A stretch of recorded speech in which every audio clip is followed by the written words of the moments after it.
তাকে সব দিল না, অবশেষে যাবে তার ছেলের কাছে। ছেলেও বলবে না আমার কোনো বাবা নাই। যাবে তার স্ত্রীর কাছে, কেউ নাই, কেউ নাই, কেউ নাই, কোনো কিছু নাই, সব দেওয়ার মতো কোনো মানুষ নাই। শেষে মন খারাপ করে যখন চলে আসতেছে, আল্লাহর কথাই সত্যি হয়ে গেল। হাসরের ময়দানে সব পাওয়ার কোনো আশা করা যায় না। এই জন্য যখন মন খারাপ করে রাস্তা দিয়ে যাইতেছে, গিয়া দেখে আরেক বেটা বৈশা বৈশা কাঁদতেছে। গিয়া বলতেছে ভাই তুমি কেন কান্নাকাটি করো? কো ভাই রে দুঃখের কথা কি কইম, তুমি কেরে কান্দো দেখো। আর দুঃখের কথা কি কইম, একটা নেকের শট একটা লাগে ঘুরতাছি, কেউ তো আমারে দিল না।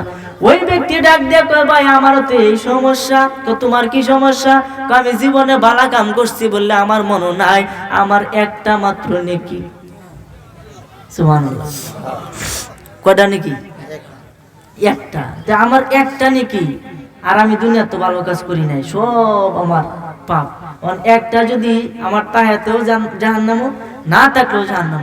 ভাই কি হরাম তোমার জন্য বিপদ, এই একটা তোমার দিলাম। সুবহানাল্লাহ। এই এক নেকি তোমারে দিয়ে দিলাম, যাও তুমি বেহেশতে যাও। এক নেকি পাইয়া এই ব্যক্তির কথা গেল ভুলিয়া, দৌড়িয়া গেল আল্লাহর কাছে। আল্লাহ নেকি তো ফাইল চিকো কেলা দিছে, তোমার আত্মীয় রানী কন্যা, কোনো আত্মীয় আমার চিনে না। শেষে অনাত্মীয় যে আমাকে চিনে না, ওই ব্যক্তি আমাকে একটা সব দিল। আমার আল্লাহ ডাক দিয়া কয় বান্দারে, যে ব্যক্তি তোরে সব দিছে তুইও বেহেশতে যা, সাথে হেডেরেও লইয়া যা। আর আসতে কোন সুবহানাল্লাহ। আল্লাহ কারে কোন ছেলে মাফ করে এটা কোন যায়? আরে কোন জানে, একবার আপনার সারা জীবন কিতাব লিখছে, কিতাব লিখছে যা আগে কিন্তু দোয়াত কলম দিয়ে লিখতো। আপনারা জানেন যারা মুরব্বী, দোয়াত কলম কালি ডুবায়া ডুবায়া ফুচ্চা ফালায়া কিন্তু লিখতো। এই বেটা কি করছে, ও জীবনের যত কামাই আছে সব কামাই শুধুমাত্র এই কিতাব লেখা, এছাড়া আর কোনো বেটার কোনো পুণ্য নাই। যখন কিতাব লেখছে তার আশা যে এই কিতাবের উসিলায় আল্লাহ আমাকে মাফ করে দিবে, আমার তো আর কোনো পুঁজি নাই। দেখেন আল্লাহ কোনটার উসিলায় মাফ করে, একটু চিন্তা করুন রে বাবা। এই কিতাব লেখছে, অসংখ্য কিতাব লাইব্রেরি ভইরেছে কিতাব লেখা। হঠাৎ করে একদিন রাত্রে স্বপ্ন দেখে কিয়ামত হইয়া গেছে। স্বপ্ন দেখে দেখে আচ্ছা কিয়ামত যে হচ্ছে, অনবাটা হিসাব দেওয়া লাগতো না। বেটা ডাক সিরিয়ালে তার নাম আইছে, হ্যাঁ গেছে।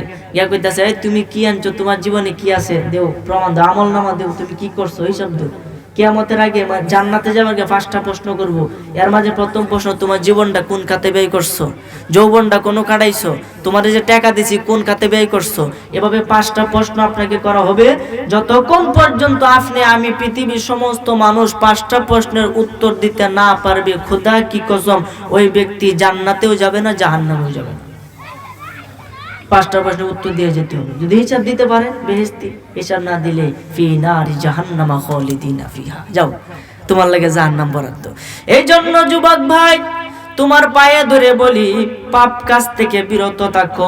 কেননা আমার আল্লাহ বলছে তুমি যতই গোপনে পাপ কাম করো, আমি আল্লাহ সচক্ষে, আমি আল্লাহর কুদরতি চোখে এটা উপলব্ধি করে আমি দেখি, এবং 2 কান দিয়ে 2 ফেরেশতা দ্বারা এটা লেখা এবং ভিডিও করি।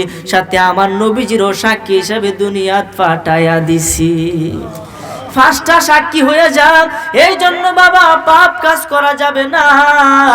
ওই ব্যক্তি এত এত কিতাব লেখার পরে হাসরের ময়দান যেদিন কায়েম হয়ে গেছে, স্বপ্ন থেকে দেখে তার নাম হইল, ডাক দিয়া কই বাবা তুমি কি কি আনছো আমাকে একটু দাও, তোমার আমল নামাটা একটু দেও। ডাক দিয়া কই আল্লাহ আমার আমল নামার মধ্যে শুধু কিতাব লিখছে, আর তো কোনো আমল আবার নাই। তুমি যদি মেহেরবানি করে কিতাবগুলা গ্রহণ করো, কিতাবের উসিলায় আমারে মাফ করো, তাইলে আমার জীবন ধন্য হয়ে যাবে। আমার আল্লাহ ডাক দিয়া কই বান্দা তুমি যে কিতাব লেখছো আমার তো একটাও পছন্দ হইছে না। এখন আপনারাই বলেন, এত এত কিতাব লিখছে, এত পরিশ্রম করে বেটা, এখন বেটা বেটা পছন্দ হয়েছে না আল্লাহ। আচ্ছা বেটা কি জান্নাতি না জাহান্নামী? জাহান্নামী। তখন বেটা কানতে আছে, যখন কানতেছে আল্লাহ ডাক দিয়ে কই বান্দা যাও, তোমাকে একটা শর্তে আমি মাফ করতাম পারি। যে কি শর্ত আল্লাহ, কি কারণে তুমি মাফ করবা? কো তুমি যখন দৈত কলম দিয়ে লেখতা, লেখার পরে একটু সামান্য কালি এই দৈত কলমের মধ্যে বাইজা ছিল, তখন একটা মাসি আয়সা এই কালির মধ্যে বসছিল। এই মাসি আয়সা যখন বসছে, মাসিদা কালি খাইতেছিল, আর তুমি বলছিলা না মাসিদের সামান্য কালি খায়া তার তৃপ্তিটা মিটালাম। এই যে একটা ভালো মনোভাব তুমি ভিতরে পয়দা করছো, ওই ক্ষুধার্ত মাসিটাকে সামান্য এক ফোঁটা তুমি দৈত কলমের কালি খাওয়াইছো। এই কালি খাওয়ানির উসিলায় এই মাসিটাকে পিপাসার্থ ছিল, পিপাসা থেকে মুক্ত করার উসিলায় আমি তোমারে ওইটার উসিলায় মাফ করে তোমাকে জাহান্নাম থেকে বের করে জান্নাত নসিব করিয়া দিলাম। আল্লাহু আকবার বলে, আরো জোরে বলি ইয়া রাসূলুল্লাহ। হ্যাঁ, কি বুঝলেন? কোনটাতে কোনটা দিয়েছে? হ্যাঁ, এটা হচ্ছে আল্লাহর খেলা। এই কারণে কেউ বুঝিতে পারে না রে আমার আল্লাহ পাকের খেলা, কেউ বুঝিতে পারে না রে আমার মাওলা পাকের খেলা। আর জোর করিয়া বুঝতে গেলে তার গটে মরণ জ্বালা বাবা, জোর করিয়া বুঝতে গেলে তার গটে মরণ জ্বালা, কেউ বুঝিতে পারে না রে আমার আল্লাহ পাকের খেলা। জোরে বলেন না সুবহানাল্লাহ। এই কারণে সে আল্লাহর যদি আপনি একটু মন প্রাণ দিয়ে ডাকুন, তাহলে আল্লাহ কি আপনার ডাকে সাড়া দিত না? আরে আল্লাহ তো মহান। আল্লাহ বলছে ফাযকুরুনি আযকুরুকুম, তোমরা আমার নামে জিকির করো, তোমাদের বিপদের সময় আমি আল্লাহ তোমাদের জিকির করব। সুবহানাল্লাহ বলেন। জিকির মানে স্মরণ। আপনি আল্লাহ পাকে স্মরণ করবেন, আপনার বিপদের সময় আল্লাহই আপনারা স্মরণ করবে। এই জন্য কি সে আল্লাহকে ডাকার দরকার আছে রে বাবা? যে তাকে তাইলে আসুন একটু আল্লাহ পাকে জিকির করি। ইসমেজাত আল্লাহ আল্লাহ আল্লাহ আল্লাহ আল্লাহ আল্লাহ আল্লাহ আল্লাহ আল্লাহ আল্লাহ আল্লাহ আল্লাহ আল্লাহ আল্লাহ আল্লাহ। মনোযোগ দেন, খুব মনোযোগ দেন। আশেপাশে কথা বললে ওয়াজ পড়া যাবে না, খুব ঠান্ডা মেজাজে ওয়াজ পড়তে হবে, নাইলে আপনারা বুঝবেন না। ওই ব্যক্তি পিতার কাছ থেকে আইলো, মাতার কাছ থেকে আইলো, কেউ নিজের ঘরে মাগরিবের পরে লাইট দেয়, চেরাগ দেয়, ল্যাম্পো দেয়, হারিকেল দেয়, লাইট দেয়, ইলেকট্রিক অনেক কিছু দেয়, কিন্তু কবরে লাইট দেওয়ার কেউ নেই, সুইচ দেওয়ার কেউ নেই। যদি তুমি সুন্নি হও, যদি তুমি ফজর, জোহর, আসর, মাগরিব, এশার নামাজ পড়ো, তাহাজ্জুদের নামাজ পড়ো, নফল নামাজ পড়ো, মা বাবার খেদমত করো, দেশের আইন ভালো আইন তুমি মানো, নবীর মহব্বত করো, তোমার কবরে অটোমেটিক জান্নাতের আলো তৈরি হয়ে যাবে। বলেন আমরা কবরকে অন্ধকার চাই না আলো চাই? আলো চাইতে হলে কোন আকীদা রাখবেন? বলেন আহলে সুন্নাত ওয়াল জামাআহ। আমাকে আমেরিকায়, নিউ ইয়র্কে, ওয়াশিংটনে অনেকে প্রশ্ন করেছেন, হুজুর সুন্নিরা বেহেশতে যাবে, এটার প্রমাণ কি? বেহেশতে যদি সুন্নিরা না যায়, কে যাবে? তার নাম বলেন।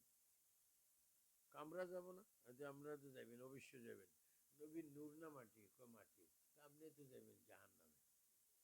দলিল আজ আপনি জবান মোবারক। এই যে এখন বললেন নবী কি মাটির নূর না, আপনার মতো লোকেরে ফেরেশতারা ধরে ধরে বস্তায় ভরে ভরে, বস্তা কিসের আগুনে, বস্তায় ভরে ভরে ফিনারি জাহান্নাম। এজন্য আজকে আপনাদের তকদির ভালো যে এই যে একটা কথা আছে, কথাটা খুব ভালো। এই কথাটা জান্নাতে যাওয়ার একটা অক্ষর। সুন্নি কি? তাও কি? আমি বলবো তিনবার, আপনারা তিনবার বলবেন নারে রিসালাত।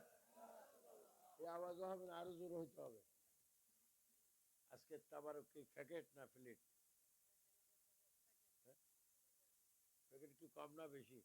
মাশাআল্লাহ, তুমি বেশি গো, তুমি মাকসুনি যাও। আজকে তাবারক যারা পাবেন এই মাহফিলে, ওমা তাবারক করে তাদের বলো, আলেমরা কয় পায়খানা। চট্টগ্রাম বুড়ো হুজুর সব হিসাব মারা গেছে। মরার আগে কি হয়েছে তাও আপনারা জানেন। যে নবীরে ছোট জানে, সে মরার আগে নিজে ছোট হয়ে যায়।